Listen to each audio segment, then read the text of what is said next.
Genesis 26. 'n Swaar hongersnood het weer die land getref, soos in die tyd van Abraham. Daarom het Isak verskuif na Gerar, waar Abimelek, die koning van die Filistyne, gewoon het. Daar verskyn die Here aan Isak en sê: Moenie Egipte toe gaan nie, bly hier waar ek vir jou sê. Bly in hierdie land as 'n uitlander. Ek sal met jou wees en jou seën. Ek sal hierdie hele land aan jou en jou nageslag gee, soos ek aan jou pa, Abraham, beloof het. Ek sal jou nageslag so ontelbaar maak soos die sterre in die lug. Ek sal die hele land aan hulle gee. Jou nageslag sal die draer wees van seën vir al die nasies op die aarde. Ek sal dit doen omdat Abraham na my geluister het en gehoorsaam was aan al my vereistes, bevele, voorskrifte en gebooie. Isak het dus in Gerar gebly. Toe die inwoners navraag doen oor Rebekka, sê hy: Sy is my suster. Hy was bang hulle sal hom dalk doodmaak as hulle weet dis sy vrou, want Rebekka was baie mooi. Na hulle al 'n tyd lank daar gebly het Abimelek, die koning van die Filistyne, eendag deur die venster gesien hoe Isak vir Rebekka liefkoos. Abimelek het Isak laat roep en sê vir hom: Sy is dan jou vrou. Hoekom het jy gesê sy is jou suster? Dis omdat ek bang was iemand maak my dood om haar in die hande te kry, antwoord Isak. Hoe kon jy dit aan ons doen, sê Abimelek. Iemand kon maklik jou vrou geneem en by haar geslaap het.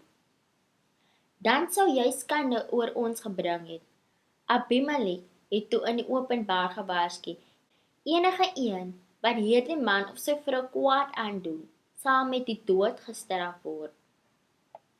Daardie jaar het Isak 'n baie groot oes gehad. Hy het 100 maal meer geoes as wat hy geplant het, want die Here het hom geseën. Hy het baie ryk geword en sy rykdom het aanhou vermeerder. Hy het groot troepe kleinvee en beeste gehad en baie slawe. Die Filistyne het daaroor jaloers geword op hom. Hulle het Isak se putte met grond toegegooi. Dit was putte wat sy pa Abraham se slawe nog in sy tyd gegrawe het. Abimelek sê toe vir Isak: Gaan weg van ons, want jy het sterker as ons geword. Daarom het Isak na Gerar later verskuif en daar gaan woon. Hy het die putte wat sy pa gegrawe het, maar wat die Filistyne na Abraham se dood toegegooi het, weer oopgegrawe. Isak het dieselfde name vir die putte gegee as wat Abraham vir hulle gegee het. Sy skaapwagters het ook in Gerar laagte gegrawe en 'n sterfontein gekry. Maar die plaaslike skaapwagters het die fontein vir hulle self toegeëien.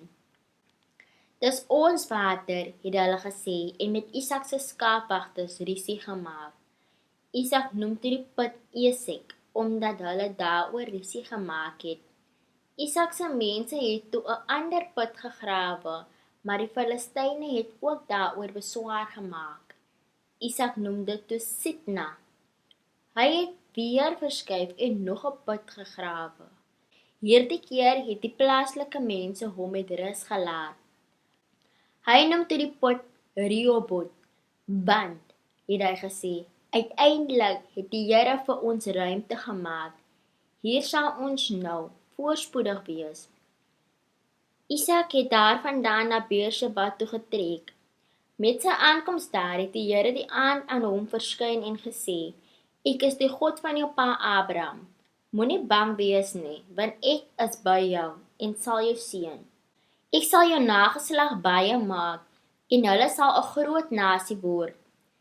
Ek sal dit doen omdat ek dit vir Abraham, my diensknegt, beloof het.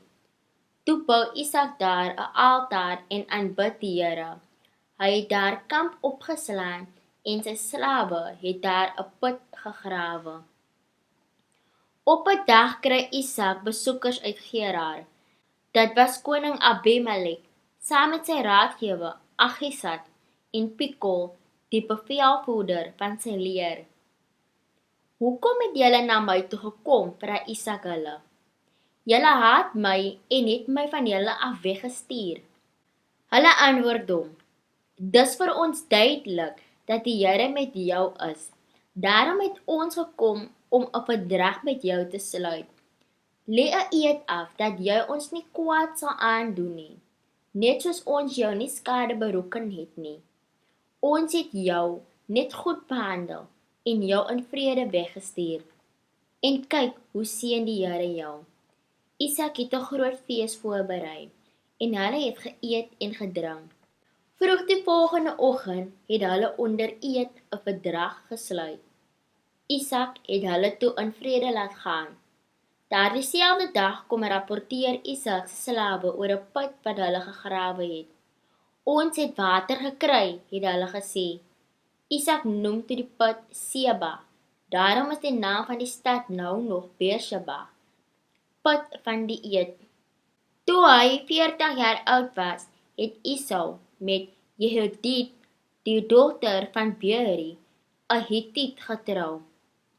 Hy het ook met Basemat, die dogter van Elon, ook 'n Hittiet, getrou.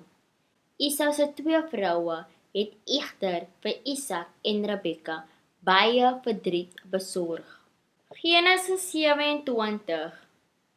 Toe Isak baie oud was en blind begin word het, roep hy Esau, die oudste seun, en sê, my seun. Hier is ek, antwoord Esau. Ek is reeds 'n ou man, sê Isak. Ek kan enige dag sterf. Vat jou boog en pylkoker, gaan veld toe en skiet vir my 'n wildsbok. Maak die vleis gaar soos ek daarvan hou en bring dit vir my om te eet. Dan sal ek jou seën voordat ek sterf. Maar Rebekka het die gesprek gehoor. Toe Esau uitgaan om te gaan jag, sê sy vir haar seun Jakob, ek het gehoor jou pa vra vir Esau om wildsvleis te kry en gaar te maak soos hy daarvan hou. Hy wil Esau seën in die teenwoordigheid van die Here voordat hy sterf. Nou, my seun, luister na my en doen presies soos ek sê. Ga na die vee toe en bring vir my 2 vet bokkies. Dan maak ek hulle gaar soos jou pa daarvan hou. Dan neem jy dit vir hom, sodat hy dit kan eet en jou kan seën voor hy sterf. Maar ma, antwoord Jakob, my broer Esau is harig en my vel is glad. Wat sal gebeur as pa aan my vat? Hy sal weet dat ek besig is om hom te bedrieg. Dan sal hy my vervloek, pleks van seun. Laat die vloek dan op my neerkom, my seun, sê Rebekka. Maak nou soos ek sê en gaan haal die bokkies. Jakob het sy ma se opdragte uitgevoer en die 2 bokkies gebring. Sy het hulle gevat en 'n heerlike vleisgereg klaargemaak, net soos Isak daarvan hou. Toe vat sy Esau se beste klere in die huis en laat Jakob dit aantrek. Van die harige vel van die bokkies draai sy om sy arms en om sy nek. Toe gee sy hom die geurende vleisgereg en ook vars gebakte brood. Jakob het dit na Isak toe geneem en gesê, Pa, ja my seun, antwoord hy. Wie is dit? Esau of Jakob? Jakob antwoord hom, ek is Esau, pa se oudste seun. Ek het gemaak soos pa gesê het. Kom sit regop en eet van die wildsvleis, dan kan pa my seën. Maar Isak vra, hoe is dit dat jy dit so gou kon doen, my seun? Omdat die Here, u God, dit oor my pad laat kom het, antwoord Jakob. Isak sê toe vir Jakob, kom 'n bietjie hier, dat ek aan jou kan vat om seker te maak, jy is regtig Esau. Jakob het nader aan sy pa gaan staan. Isak voel toe aan hom en sê, die stem klink soos Jakob se, maar die hande is die van Esau. Hy kon Jakob nie herken nie, omdat Jakob se hande net so harig soos die van Esau gevoel het. Isak seën toe vir Jakob. "Is jy regtig my seun, Esau?" vra hy. "Natuurlik, pa," antwoord Jakob. Toe sê Isak, "Bring vir my die wildsvleis sodat ek dit kan eet. Dan sal ek jou my seun gee." Jakob het dit vir hom gebring en Isak het geëet. Hy het ook die wyn gedrink wat Jakob bedien het. Toe sê Isak, "Kom nader en soen my seun." Jakob gaan toe nader en soen hom. Toe Isak sy klere ruik, was hy tevrede en het hy sy seun geseën. Hy het gesê, "Die reuk van my seun is die geur van die veld wat die Here geseën het. Mag God vir jou die dou van die hemel en die vrugbaarheid van die aarde gee, sodat jy goeie oeste van graan en wyn sal hê. Mag baie nasies jou dien. Jy sal heers oor jou familie en jou broers sal voor jou buig. Almal wat jou vervloek, sal self vervloek wees. En almal wat jou seën, sal ook geseën word." Nadat sy pa hom geseën het, was Jakob skaars weg van Isak af, of sy broer Esau kom terug van die jag. Hy het 'n lekker gereg gaar gemaak en dit vir Isak gebring. Hy sê toe, "Sit regop, pa, en eet van my wildsvleis sodat pa my kan seën." "Wie is jy dan?" vra Isak. "Maar dis ek, Esau, pa se oudste seun," antwoord hy. Isak was baie ontsteld en vra, "Nou wie was dit dan, wat so pas vir my wildsvleis gegee het? Ek het dit reeds geëet en hom geseën voor jy gekom het en hy sal onherroepelik geseën bly." Toe Esau dit hoor, het hy hard en bitter geskree. "Ag pa, seën my tog ook," het hy gepleit. Maar Isak sê, "Jou broer was hier en hy het my bedrieg. Hy het reeds jou seun ontvang." Esau sê, "Dis geen wonder sy naam is Jakob nie, want dis nou al die tweede keer dat hy my bedrieg het. Eers het hy my eersgeboorte reg gevat en nou het hy my seun gesteel." "Ai, het pa dan nie eers een seun vir my oor nie?" Isak antwoord Esau, "Ek het Jakob jou meerdere gemaak en al sy broers sal aan hom onderdanig wees. Ek het hom volop graan en wyn beloof. Wat bly nou nog oor?" Esau het aanhou pleit, "Het pa dan net een seun? Pa, seën my tog ook." Hy het bitterlik gehuil. Sy pa sê toe vir hom, "Jy sal lewe, weg van die rykdom van die aarde en die dou van die hemel.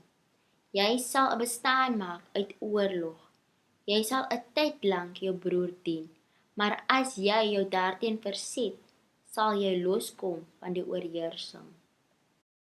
Esau het Jakob gehaat omdat hy hom van sy seun beroof het.